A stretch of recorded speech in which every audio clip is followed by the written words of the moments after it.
Bismillahirrahmanirrahim. Assalamualaikum warahmatullahi wabarakatuh. Innal hamdalillah nahmaduhu wa nasta'inu wa nastaghfiruh wa na'udzu billahi min sururi anfusina wa min sayyiati a'malina. Man yahdihillahu fala mudilla lahu wa may yudlil fala hadiya lahu. Wa asyhadu an la ilaha illallah wahdahu la syarika lahu wa asyhadu anna Muhammadan abduhu wa rasuluhu la nabiyya ba'da. قال الله تعالى في كتابه الكريم أعوذ بالله من الشيطان الرجيم يا أيها الذين آمنوا اتقوا الله حق تقاته ولا تموتن إلا وأنتم مسلمون وقال تعالى يا أيها الناس اتقوا ربكم الذي خلقكم من نفس واحدة وخلق منها زوجها وبث منهما رجالا كثيرا ونساء واتقوا الله الذي تساءلون به والأرحام إن الله كان عليكم رقيبا وقال تعالى يا أيها الذين آمنوا اتقوا الله وقولوا قولا سديدا يصلح لكم أعمالكم ويغفر لكم ذنوبكم ومن يطع الله ورسوله فقد فاز فوزا عظيما أما بعد فإن أصدق الحديث كتاب الله وخير الهدى هدى محمد صلى الله عليه وسلم وشر الأمور محدثاتها وكل محدثات بدعة وكل بدعة ضلالة وكل ضلالة في النار. Ummatan Islam, tidak ada kata yang lebih pantas untuk kita sampaikan di awal dari majelis kita yang mulia ini, di waktu yang mulia ini, kecuali kita senantiasa memuji Allah Jalla wa'ala, karena dengan nikmat yang Allah berikan kepada kita berupa nikmat iman, nikmat Islam, dan nikmat di atas sunnah Rasulullah sallallahu alaihi wasallam. Allah kuatkan langkah-langkah kaki kita dari rumah-rumah kita menuju masjid yang mulia ini, menandakan Allah ingin menyempurnakan cahaya kita pada hari kiamat kelak. Allah hapuskan dosa-dosa kita, Allah angkat derajat kita.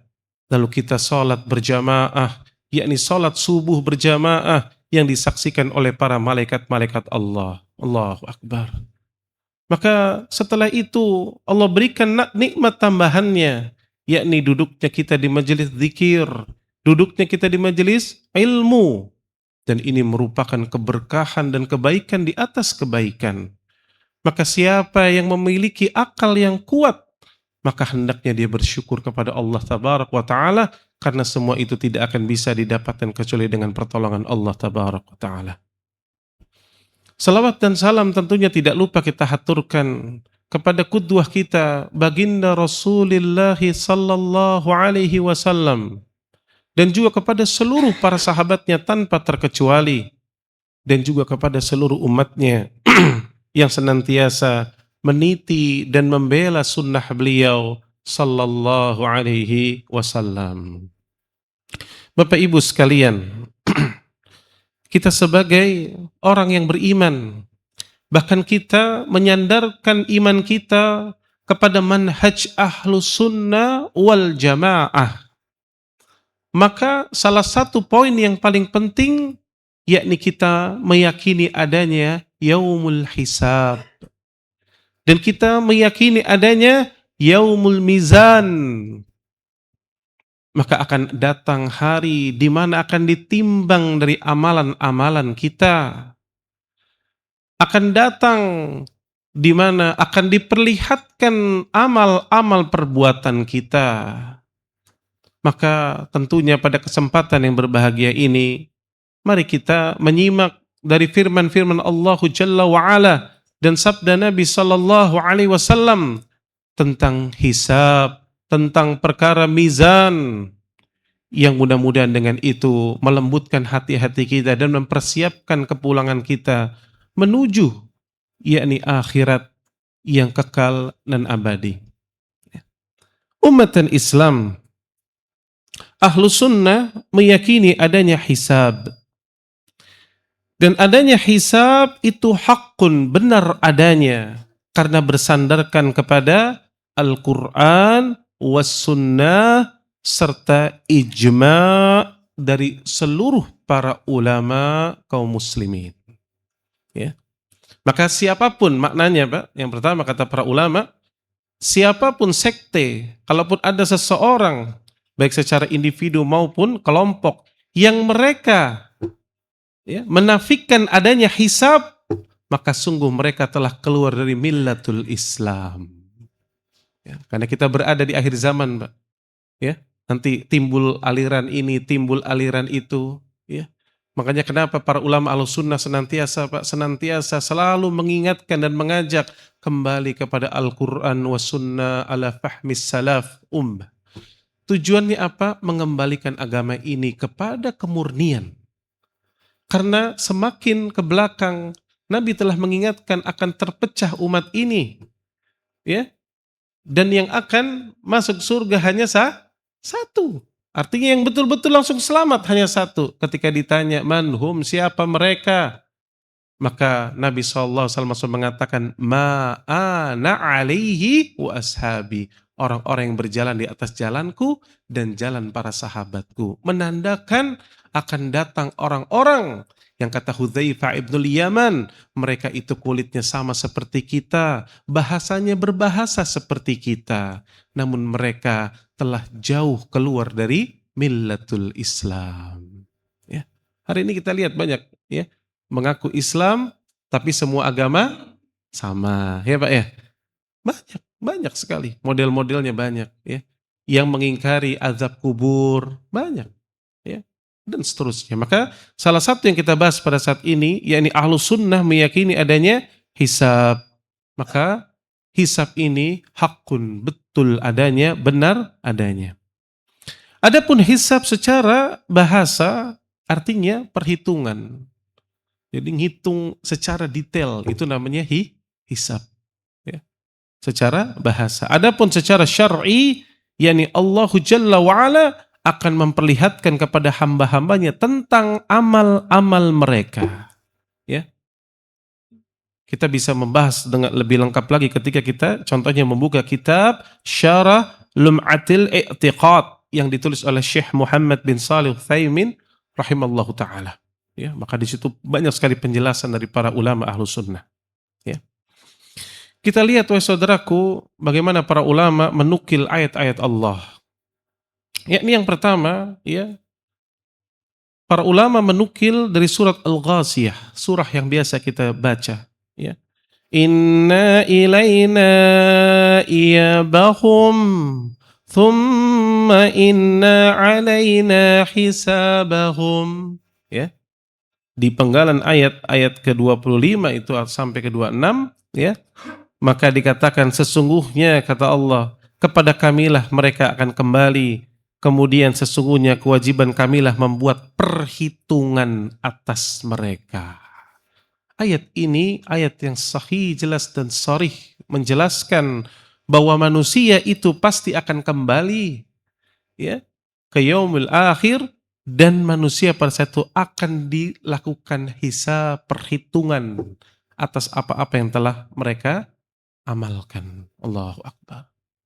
Bapak Ibu sekalian, kita hari ini Pak, apa yang kita lakukan tidak usah jauh-jauh, mungkin pekan lalu lah, sudah lupa kita ngomong apa aja. Ya.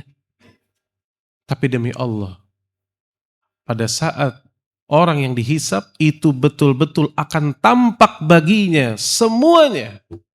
Ya, yang dia salah sangka selama ini.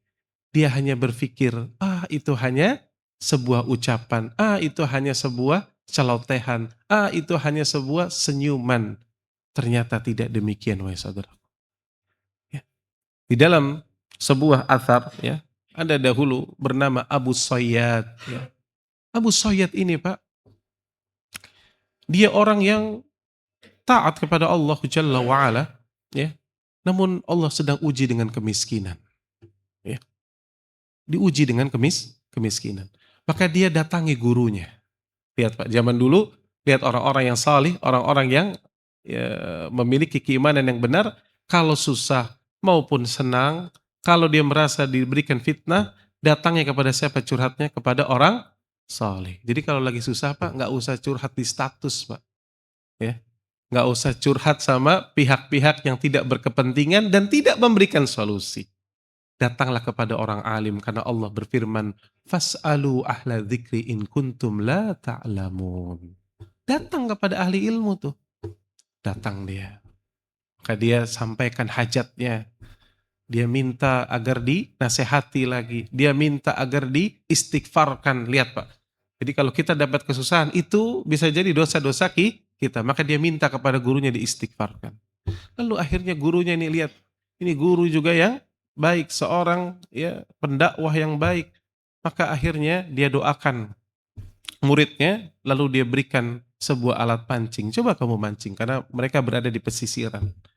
Maka dia mancing Mbak. Ya. Alhamdulillah Allah berikan ikan yang besar. Dapat nih ikan besar, Pak. Maka ikan itu dijual. Maka dapatlah dia uang 2 dirham. Dapat berapa Pak? 2 dirham. Lalu dia belikan roti. Ya. Karena zaman dulu Pak, roti itu sesuatu makanan yang wah Pak.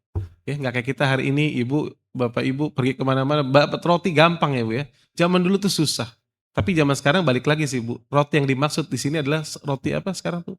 Sourdough. Nah, roti sourdough itu bikinnya kan nggak pakai ragi ya Bu ya. Lama diadon gitu Bu. Bisa jadinya 2 hari ya Bu ya.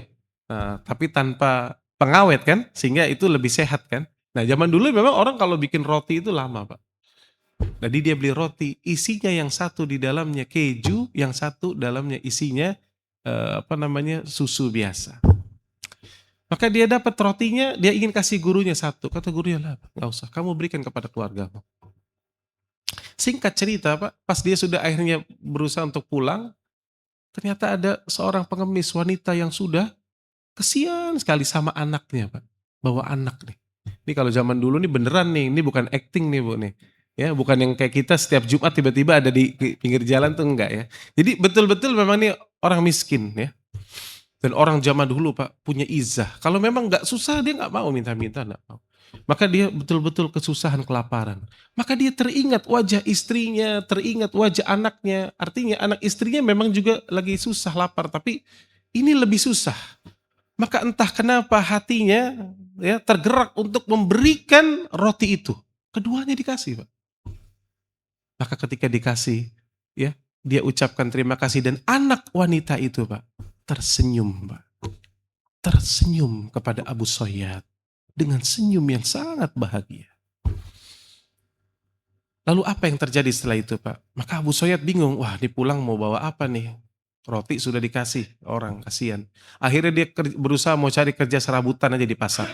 Karena nggak jauh dari situ ada pasar, dia berusaha di situ kerja. Tiba-tiba ada yang berteriak, ada orang berkata, di mana Abu Soyad? Di mana Abu Soyad? Maka Abu Soyad berkata, anak. Oh anak Abu Soyad. Betul. Disebutkan bapaknya bin ya. Karena kalau orang Arab terdahulu Pak, itu terbiasa mereka menghafal setidaknya sampai 8 ke atas Pak. Bapak hafal nggak? Nama kakeknya sampai ketiga aja. Ini orang sana hafal Pak. Ternyata betul si Fulan.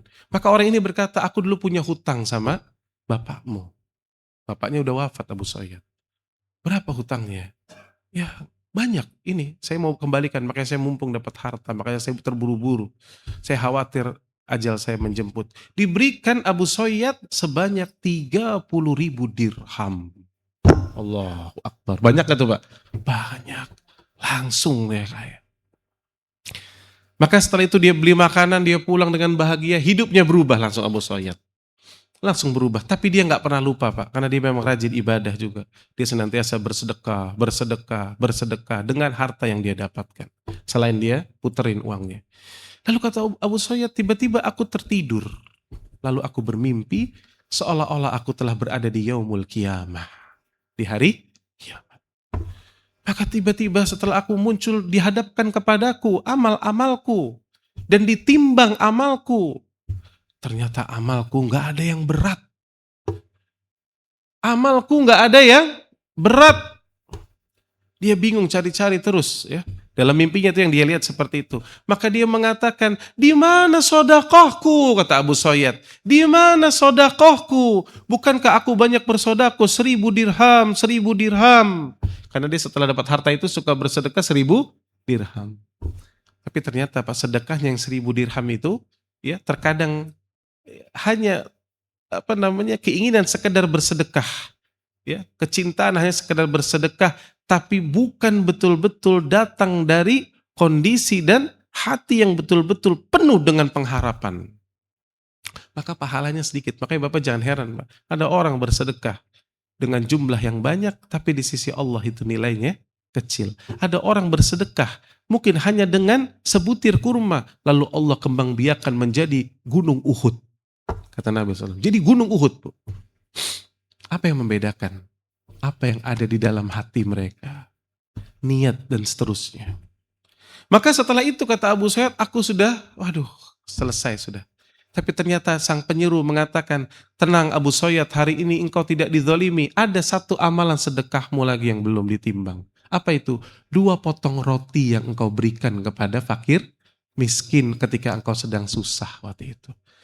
Lalu akhirnya kata Abu Sayyad, apa hebatnya 2 potong roti? Sementara ribuan dirham, nilainya gak ada. Dia pikir seperti itu.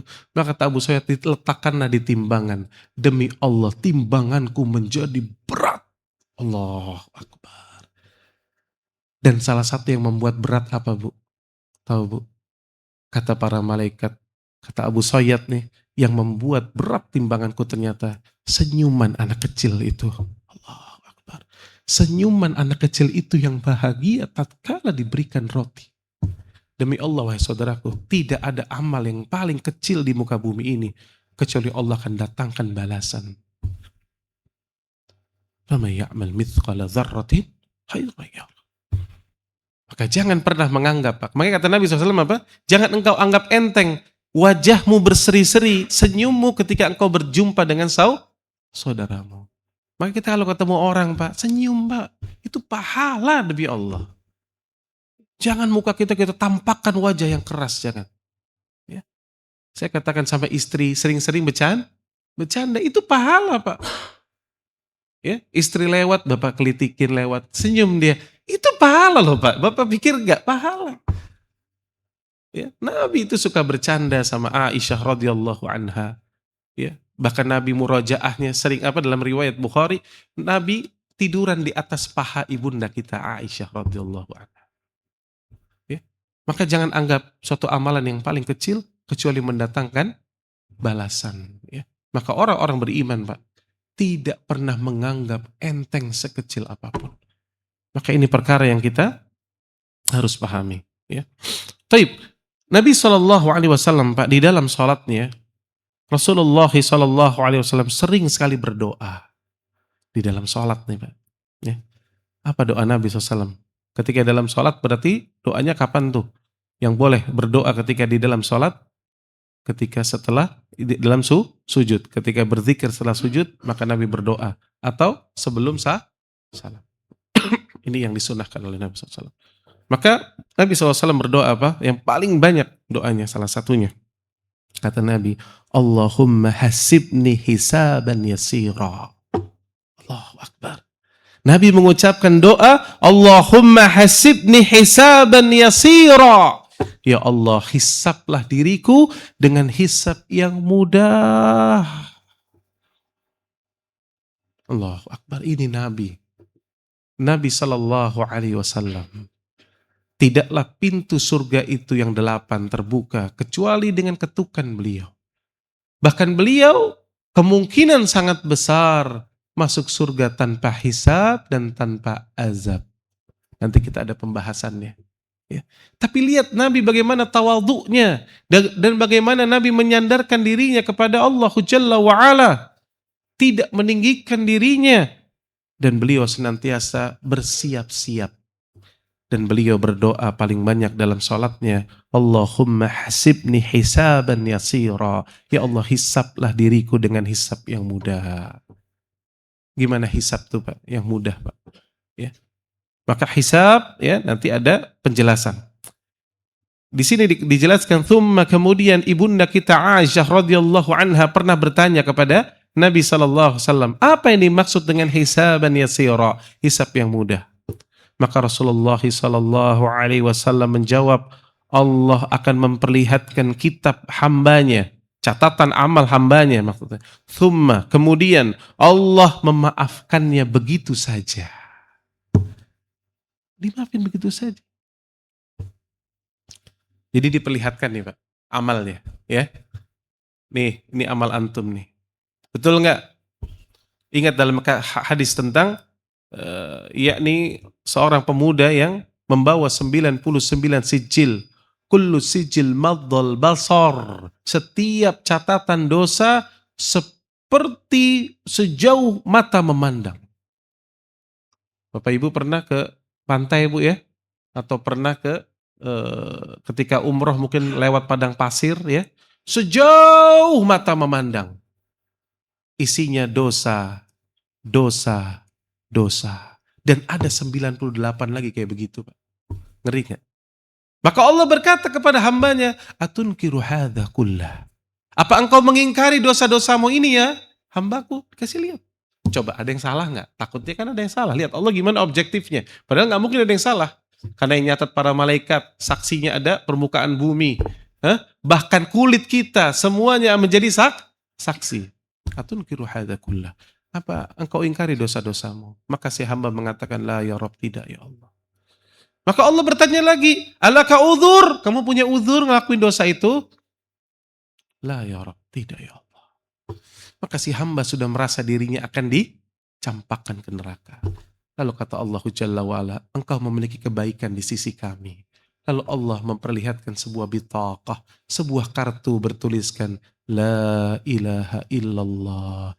Ternyata si hamba selama hidupnya tidak pernah mempersekutukan Allah. Ya.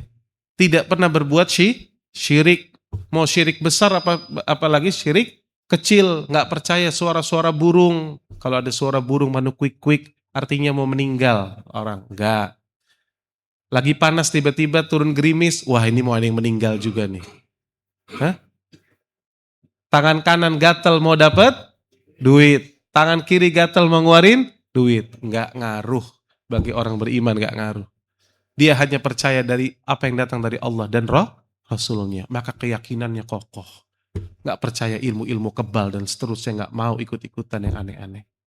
Ya, dia beriman kepada Allah dan Rasulnya. Maka apa yang terjadi? Akhirnya bitaqah itu, kartu itu ditimbang. Dan ternyata lebih berat. Maka setelah itu kata Allah, aku ampuni dosa-dosamu. Allah Akbar. Lihat, hisaban yasira. Allah perlihatkan. Dan perlihatkannya Pak, hanya berduaan. Nanti ada kisahnya kita ceritakan. Kalau orang kafir nanti beda sama orang munafik. Jadi hanya diperlihatkan, lalu setelah itu Allah maafkan begitu saja. Tapi kelompok yang kedua, ya, sebagaimana kata Nabi SAW, barang siapa yang dipersulit hisabnya, maka dia pasti akan binasa. Disebut dengan munaqasah. Apa itu munaqasah Bu? Dikorek. Antunna nih ibu-ibu hari misalkan hari Selasa tanggal sekian bulan sekian ginian kan melakukan ini kan iya terus ketemu ini kan terus gini kan terus dikorek dipermalukan dan dipermalukan di hadapan seluruh manusia dari zaman Adam alaihissalam sampai akhir zaman. Kira-kira gimana? Itu namanya munaqasah. Kalau kita aja Pak, ini dosa-dosa kita Pak, diketahui oleh istri kita Pak, antum udah gak ada harga dirinya mungkin Pak.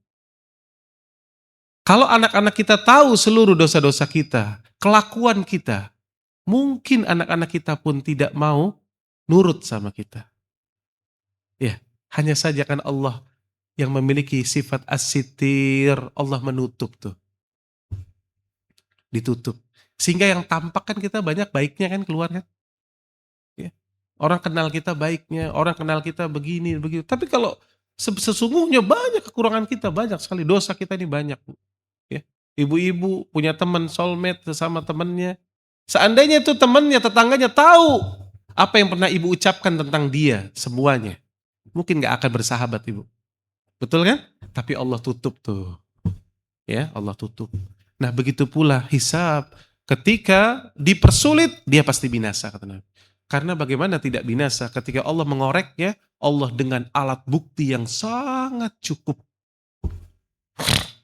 Ya, makanya Nabi SAW ya mengajarkan kita banyak-banyak berdoa, Allahumma hasibni hisaban yasira. Coba, siapa yang sudah berdoa ini dalam sholat tadi? Ya, kita kepedean ini Pak. Ya, yakin hisabnya mudah. Ya, sampai-sampai lupa berdoa yang demikian. Maka banyak-banyak berdoa Pak. Allahumma hasibni hisaban yasira. Ya, ketika dalam sholat, ketika antara azan dan iqamah, berdoa sama Allah. Ya, minta diwafatkan di atas Islam. Lihat Nabi Yusuf alaihissalam aja apa doanya? Tawafani musliman walhikni bis salihin. Wafatkan aku di atas Islam, menjadi seorang muslim, walhikni, dan kumpulkan aku bersama orang-orang saleh. Ini Nabi Yusuf alaihissalam, kurang apa solihnya Pak? Minta yang demikian. Maka kita pun banyak berdoa, minta kepada Allahu Jalla wa'ala. Ya. Maka siapa yang dipersulit hisabnya, dia pasti akan binasa. Maka sifat hisab bagi orang mukmin, artinya mukmin ini yang tadi imannya, tauhidnya sempurna. Makanya saya selalu mengulang-ulang, Bu, Pak, tolong imannya dibenerin betul-betul. Tauhidnya diluruskan, apalagi yang sudah usianya makin tua, apalagi sudah lebih dari 60 tahun, gak usah 20 tahun deh, lebih dari 40 tahun. Sudahlah. Ya, yang sudah sering goyang-goyang, saya sering bilang, sering-sering ngumpulin duit pergi umroh. Siapa tahu mati di Mekah atau di Madinah. Ya. Dan saya ingatkan tadi, saya katakan, kalau orang mukmin yang dikatakan imannya betul-betul sempurna, tauhidnya sempurna, maka akidah Ahlussunnah mengatakan bahwa dengan banyaknya referensi bahwa Allah Jalla wa'ala akan menyendirikan hambanya yang mukmin untuk menghisapnya, memperlihatkan dosanya. Disendiriin, Pak. Ya. Sebagaimana Allah dulu tutup dosa dia di dunia, Allah tutup juga dosanya di akhirat. Nikmat gak tuh Pak? Nikmat. Maka iman kita harus benar Pak. Tauhid kita harus benar. Jangan sekali-kali merusak tauhid. Ya. Maka diperlihatkan dosa-dosanya. Ya. Ketika si hamba merasa, ini kita udah diperlihatkan bersendirian aja, itu karena saking ngerinya Pak. Itu sudah kita merasa diri kita akan binasa. Seperti tadi seorang laki-laki yang membawa 99 sijil. Maka Allah berkata kepada hambanya, aku tutup bagimu dosamu dulu di dunia, dan aku ampuni dosamu hari ini. Lihat Pak, kalau kita memahami sifat Allah as-Sittir, maka betapa malunya kita.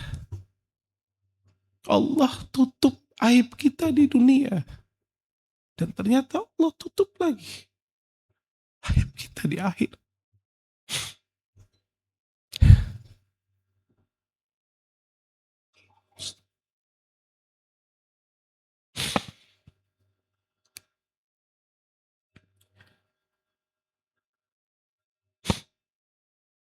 Maka Allah mengampuni dosa-dosanya, dan Allah berikan kitab kebaikan kepadanya. Allah berikan kitabnya dari sebelah kanan, Allah berikan dari depan. Allah Akbar. Karena Allah begitu menyayangi hambanya. Demi Allah Pak, kedua orang tua kita tidak lebih menyayangi kita daripada Allah Jalla wa'ala. Makanya Sufyan Ats-Tsauri rahimallahu ta'ala amirul mu'minin fil hadis, dia mengatakan, aku di akhirat kelak tidak mau dihakimi kecuali oleh Allah Jalla wa'ala. Karena Allah itu menyayangiku lebih daripada kedua orang tuaku. Lihat, kita kadang-kadang tahu Allah maha melihat, Allah maha mendengar, tapi kita lakukan dosa. Lalu Allah tutup itu di dunia tuh. Dan di akhirat Allah tutup lagi buat kita. Ya Allah. Kalau kita Bapak Ibu punya teman nih, ketika kekurangan kita di depan bos kita, mungkin depan seorang, dia tutup. Kita bahagia gak Bu? Gimana kita sama teman kita itu habis itu? Kita mungkin akan sayang sekali sama teman kita karena kita ingat jasanya. Dia menutup aib kita. Padahal cuma 1-2 aib. Bagaimana dengan Allah Jalla wa'ala yang menutup aibmu di dunia dan di akhirat kelak. Ya, maka ditutup aibnya. Ya. Adapun orang-orang kafir, Pak.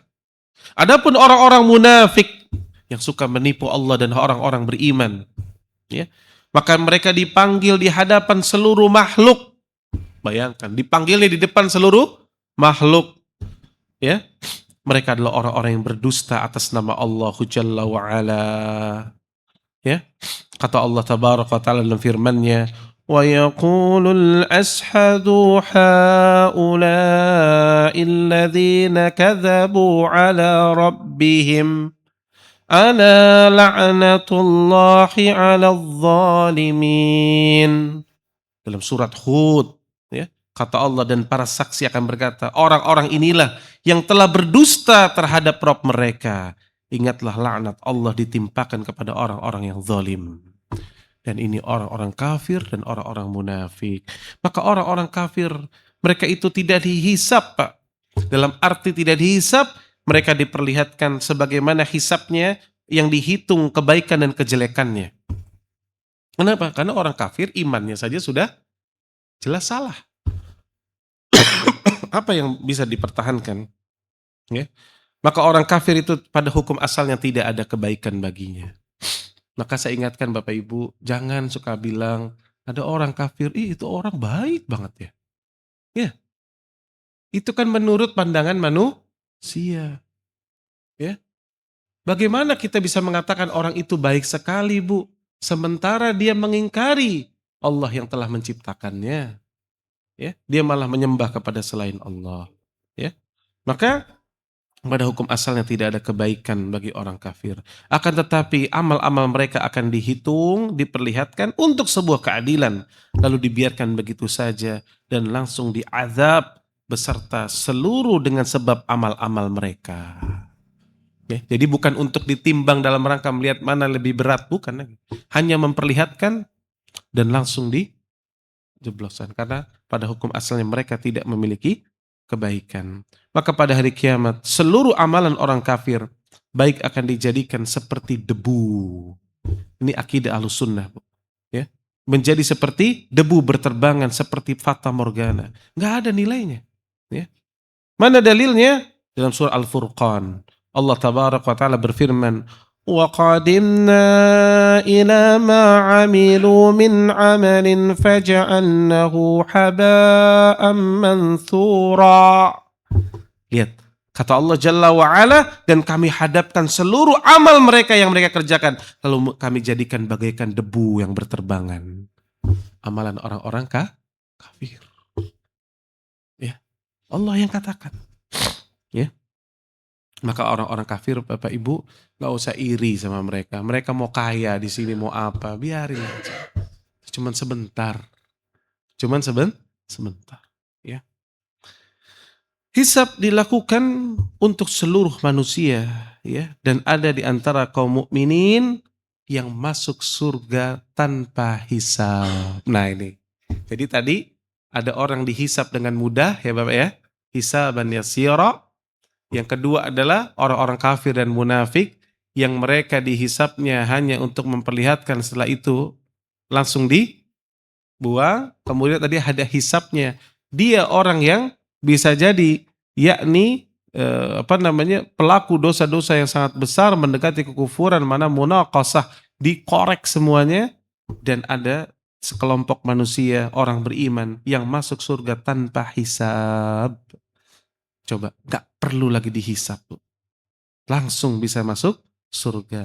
Bagaimana sabda Nabi SAW dalam hadis Bukhari, hadis Muslim, At-Tirmidzi dari sahabat Abdullah bin Abbas radhiyallahu anhum, di mana kata Nabi SAW, yadkhulul jannah, ada 70 orang nanti, sab'una alfa mi ghairi hisab, 70 orang masuk surga tanpa hisab. Gimana sifat mereka? Mau dong kita masuk surga tanpa hisab? Ya. Kata Nabi SAW, yakni sifat mereka, yakni wahumul ladzina la yaktawun. Ya. Yaktawun itu maksudnya tidak berobat dengan cara kai. Saya pernah menjelaskan ya. Kai itu besi yang dipanaskan, Pak, lalu ditempelkan, ditusuk atau ditempelkan di tempat-tempat yang sakit, ya. Dan inti dari kai ini yakni adanya keputusasaan. Makanya orang beriman nggak boleh putus asa. Walaupun sekecil dia tidak putus asa secara utuh, tapi ada karena saking sakitnya nggak kuat. Zaman dahulu orang pakai kai, maka dipanaskan besi, ditempelkan. Psss, mati jaringannya biasanya kan? Sehingga lebih mengurangi rasa sakit seperti itu setelahnya. Ya. Maka nggak boleh berobat dengan cara kai. Ya. Wala yastarkun, nggak minta diruqyah. Ya, jadi bukan meruqyah, nggak minta untuk diruqyah. Jadi nggak boleh Bapak Ibu sedikit-sedikit ruqyah saya dong, ruqyah saya jangan. Kalau mau ruqyah, ruqyah mandiri. Gimana ruqyah mandiri Bapak Ibu? Banyak baca Al-Qur'an, zikir pagi petang jangan tinggal. Lisan senantiasa banyak sering berzikir kepada Allah. Itulah ruqyah mandiri. Ya, jangan dikit-dikit ruqyah saya, ruqyah saya. Ya. Ya. Termasuk orang, ada sebagian orang dikit-dikit, tolong doakan saya, tolong doakan saya. Syekh Utsaimin rahimallahu taala mengatakan orang yang mendawamkan senantiasa sering minta-minta ke orang untuk didoakan, maka pada hukum asalnya dia bersuudzon kepada Allah Jalla wa ala. Seolah-olah doanya tidak diijabah. Maka dia minta-minta lewat orang. Maka berdoa langsung. Bukankah Allah berfirman dalam Al-Quran, Udu'uni, berdoalah langsung kepadaku. Maka banyak berdoa langsung kepada Allah. Maka begitu pula jangan bermudah-mudah minta untuk diruqyah. Tapi artinya siapa yang melakukan ini bukan haram, bukan ya. Tapi sifatnya makruh dan kehilangan kesempatan masuk surga tanpa hisab. Ya ini ya tanpa dihisab, jadi nggak bisa masuk ke 70.000 golongan ini. Ya. Nanti dalam riwayat lain Pak, setiap 70.000 ini dalam setiap orangnya membawa lagi 70.000. Ya.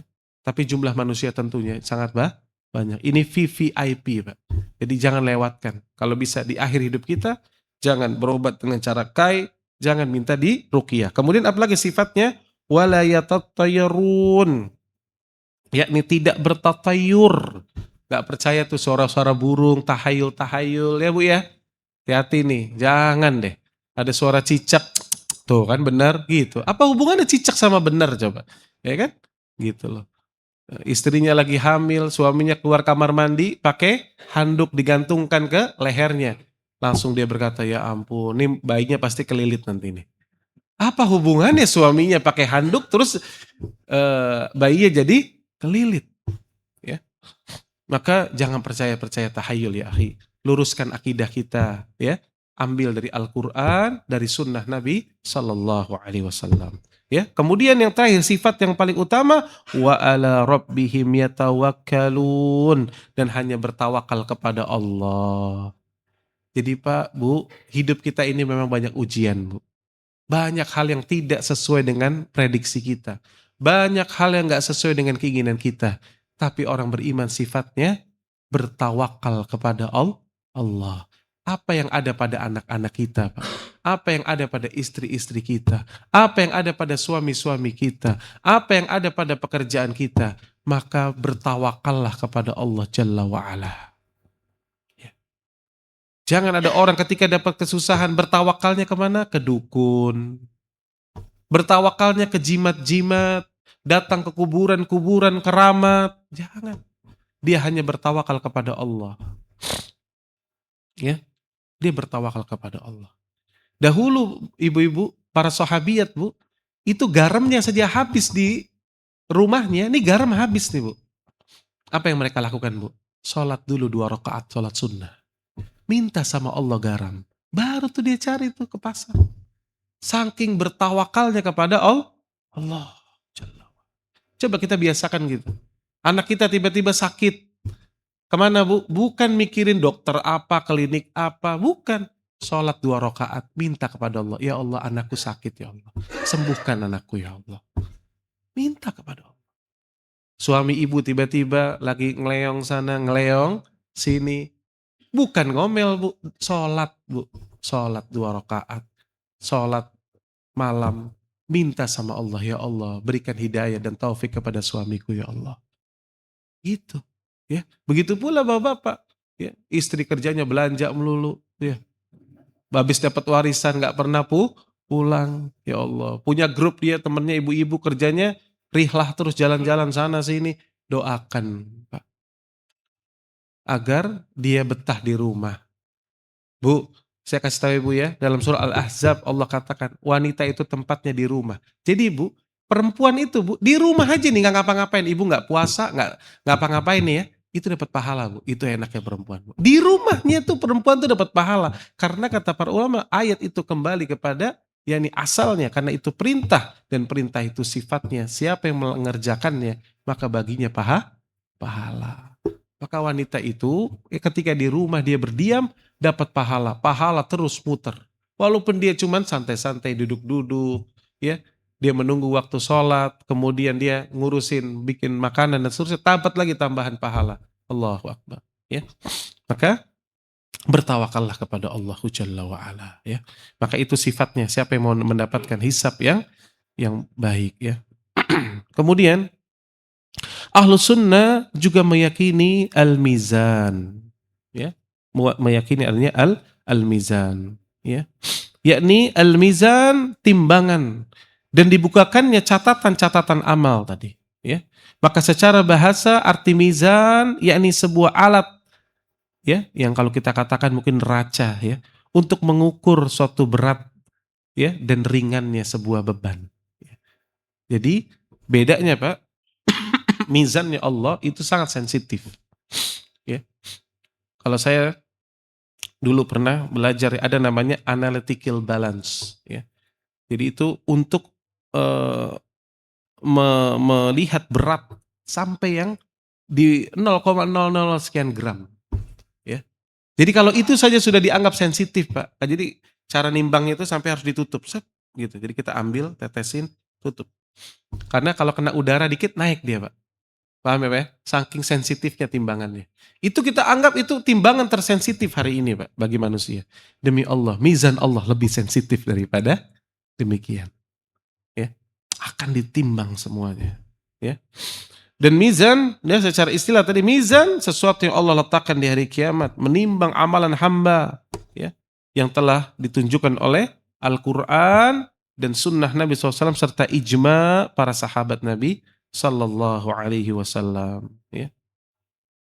Bukankah Allah berfirman dalam Al-Quran, "Faman thaqulat mawazinuhu faulaika humul muflihun." Lihat kata Allah Tabaraka wa Ta'ala, siapa yang berat timbangannya. Ya, artinya ditimbang tuh. Siapa yang berat timbangannya, apa timbangan kebaikannya, maka orang itu adalah orang yang beruntung. Jadi keberuntungan yang hakiki salah satunya Pak, berat timbangannya. Ya, berat timbangannya. Ya. Dan Allah Tabaraka wa Ta'ala mengatakan, وَمَنْ خَفَّتْ مَوَازِينُهُ فَأُولَئِكَ الَّذِينَ خَاسِرُوا أَنفُسَهُمْ فِي جَهَنَّمَ خَالِدُونَ. Dan kebalikannya Pak, siapa yang ringan timbangannya, itu orang yang rugi. Rugi atas dirinya sendiri, merugikan dirinya sendiri, dan mereka akan kekal. Kekal di mana Pak? Di neraka, kata Allah Tabaraka wa Ta'ala, fi jahannam khalidun. Ya. Dan tidak sampai situ Pak. Talfahu wujuhahumun nar wa hum fiha kalihun. Wajah mereka tuh dibakar. Wajah mereka dibakar oleh api neraka dan neraka itu, ya, akan membuat dirinya menjadi cacat. Allahu Akbar. Bayangkan. Jadi orang kalau ringan timbangannya, yang terjadi wajahnya akan dibakar oleh neraka. Allahu Akbar. Ya. Maka berat timbangan ini penting sekali, ya. Kemudian di dalam firman Allah yang lain dalam surah Al-Isra, ya, kata Allah Tabaraka wa Ta'ala, wa kulla insani alzamnahu ta'irahu fi unuqih. Dan setiap manusia kelak akan kami kalungkan catatan amal perbuatannya di lehernya. Ya. Para mufassirin mengatakan Artinya Pak, tidak akan tertukar amalan si fulan dengan si Alan. Tidak akan tertukar. Bayangkan, dikalungkan. Ya Allah. Ya. Maka hendaknya kita betul-betul berhati-hati terhadap apa yang kita amalkan. Ya. Dan banyak lagi hadis, ya, dan juga firman Allah Jalla wa'ala. Dan ketika ditimbang tadi catatan amal Pak, ya, lihat kata Allah dalam surah Al-Kahfi yang biasa kita baca.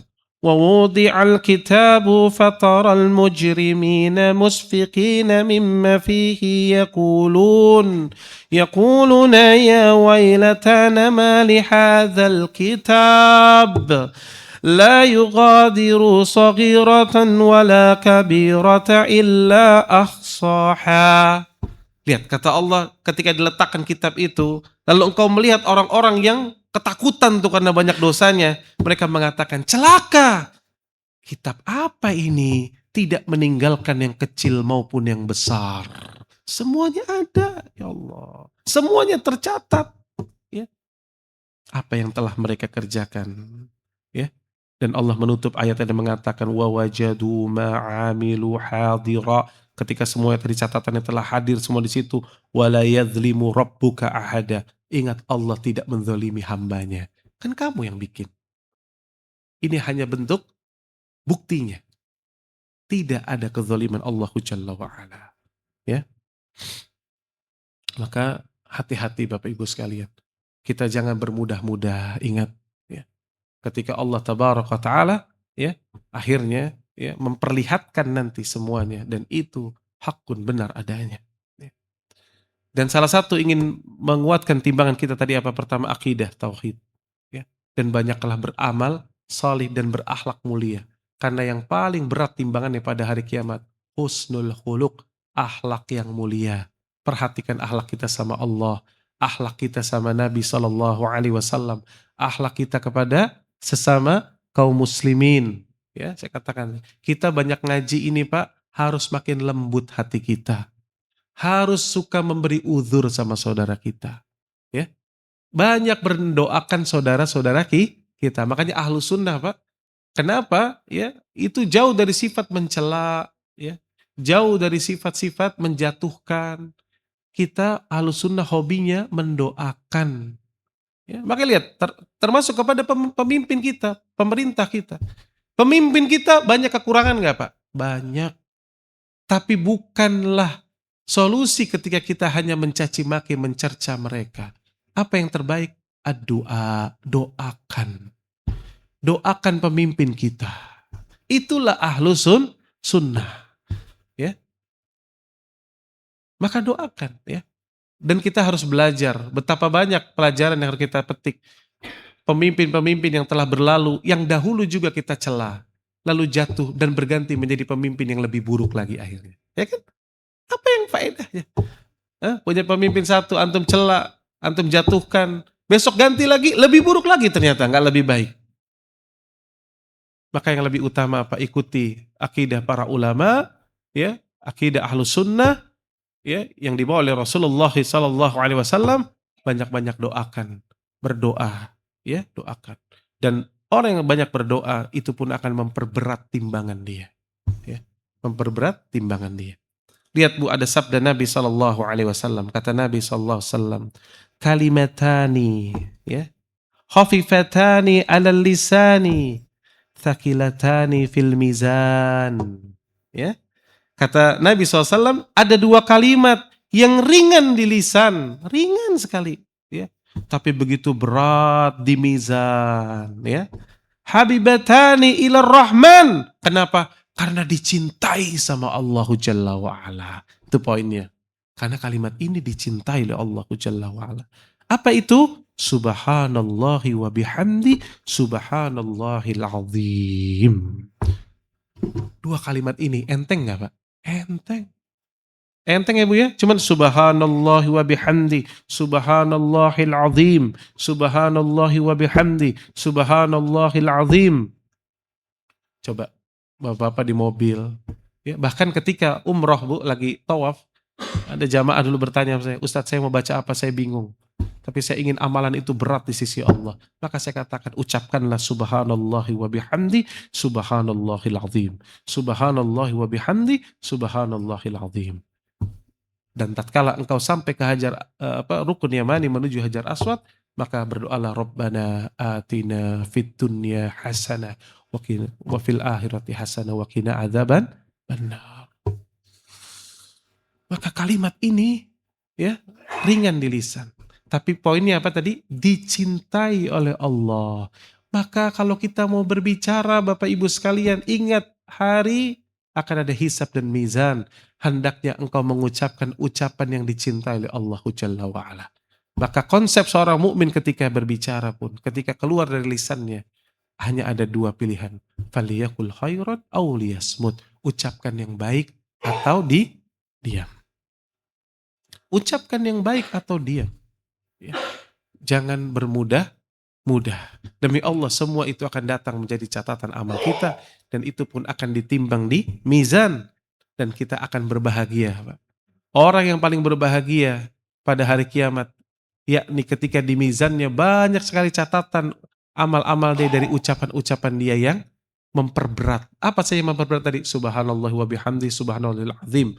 Lalu apa kata ibunda kita Aisyah radhiyallahu anha? Banyak istighfar. Orang yang paling bahagia pada hari kiamat, salah satunya di timbangannya banyak sekali istighfar. Astaghfirullah, astaghfirullah, astaghfirullah. Kita disyariatkan setiap pagi dan petang syayyidul istighfar. Lalu disyariatkan beristighfar. Astaghfirullah wa atubu ilaih 100 kali. Ini yang terkait dengan muqayyad, terikat dengan waktu, boleh pagi atau petang. Dan yang tidak terikat dengan waktu, tanpa hitungan. Astaghfirullah, astaghfirullah, astaghfirullah. Kapanpun ibu-ibu lagi masak rendang, astaghfirullah, astaghfirullah, astaghfirullah. Ya, daripada ngomel, daripada ya mikirin yang enggak, lebih baik istighfar. Ya, banyak istighfar. Kemudian apalagi Bu?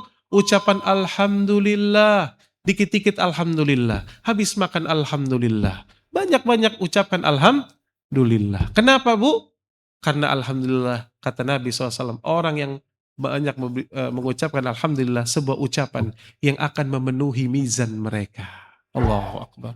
Jadi mizan itu akan dipenuhi dengan ucapan alhamdulillah. Ya. Baik. Ya. Dan mizan sebagaimana tadi dikatakan memiliki dua daun timbangan sebagaimana hadis Abdullah bin Amr bin Al-As tentang bitaqah tadi yang kita sudah jelaskan di awal.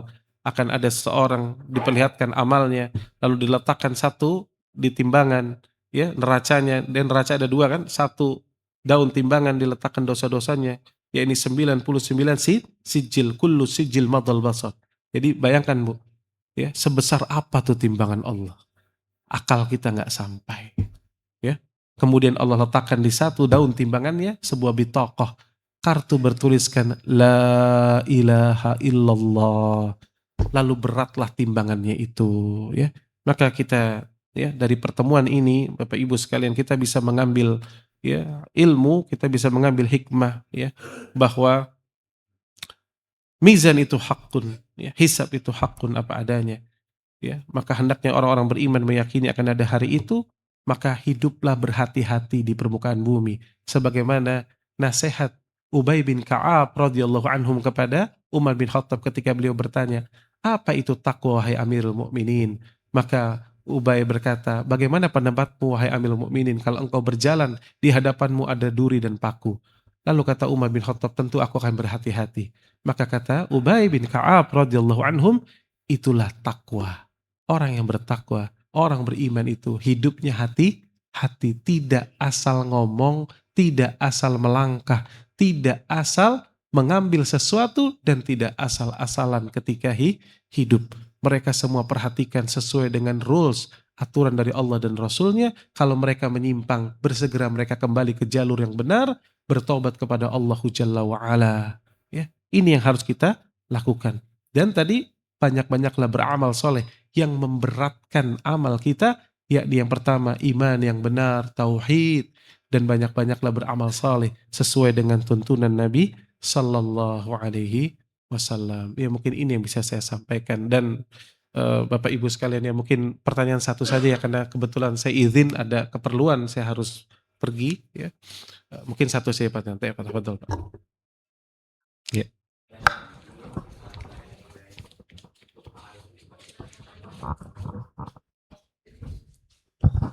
Terkait dengan doa tadi Ustaz, Allahumma hasibni hisaban yasyira, karena kan pingin bener gitu harapannya kita tanpa hisab misalnya.